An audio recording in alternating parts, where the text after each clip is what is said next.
title of this mini podcast is The Secret. Over the years, many people have asked me about The Secret, which is a very successful book, DVD, and movie. It's captured people's imagination around the world. My personal assessment is The Secret is a wonderful stepping stone towards the future. It's one of the more attractive stones on the path. The author, Rhonda Byrne, is to be given high praise for compiling such a popular work. The Secret's message is one that's been around for centuries. Thoughts become things. The real question is, what kind of thoughts? The regular garden variety isn't going to cut it. That's thinking, and thinking doesn't make it so. If that were the case, there would have been a lot more ponies on Christmas morning. The reality is, thoughts become things is a headline.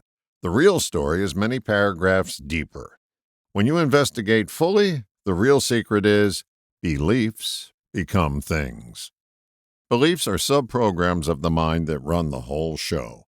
No matter what we think, if we have a belief that opposes our thoughts, the belief will always rule the day. Thoughts are logical, and beliefs are not. Beliefs run from serious to silly.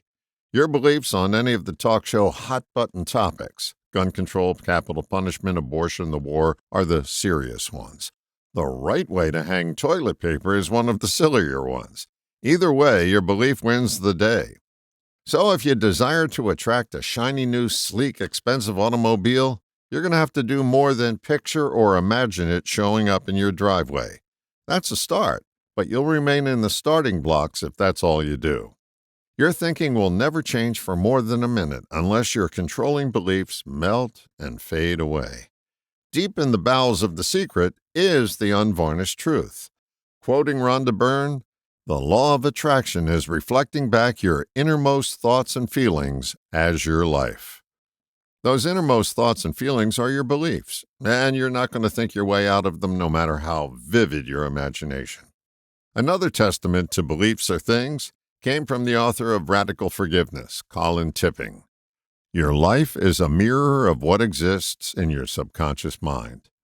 Socrates said, "An unexamined life is not worth living." We live our lives mostly unaware of many of the beliefs we hold and the hold they have on us. Beliefs will take you in one direction, the same place every time. They're like trains that run on predetermined tracks, and they always arrive at the same station, no matter that you desire to go elsewhere. In order for you to attract something different than what you have, your beliefs have to get updated. A great starting point is recognition. Recognition of a controlling belief will get you to the threshold of change quicker than the most vivid of imaginings.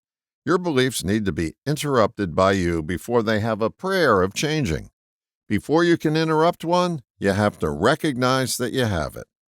So, get curious about what belief is keeping you from getting what you want. When that belief rears its head, interrupt it by noticing it. Just the practice of noticing it every time it presents itself will weaken its grasp. I think that author Wayne Dyer communicated the starting point for the law of attraction when he said, "Imagination is the force of creation." Imagination is the catalyst. Think of it as the fuse that leads to the bomb. The difficulty most people experience is the personal explosion will always short-circuit as long as the limiting belief is in between the fuse and the bomb. So I'll leave you with a reframe of an old saw that points the way to having The Secret work for you. Curiosity killed the cat's belief. All the best, John.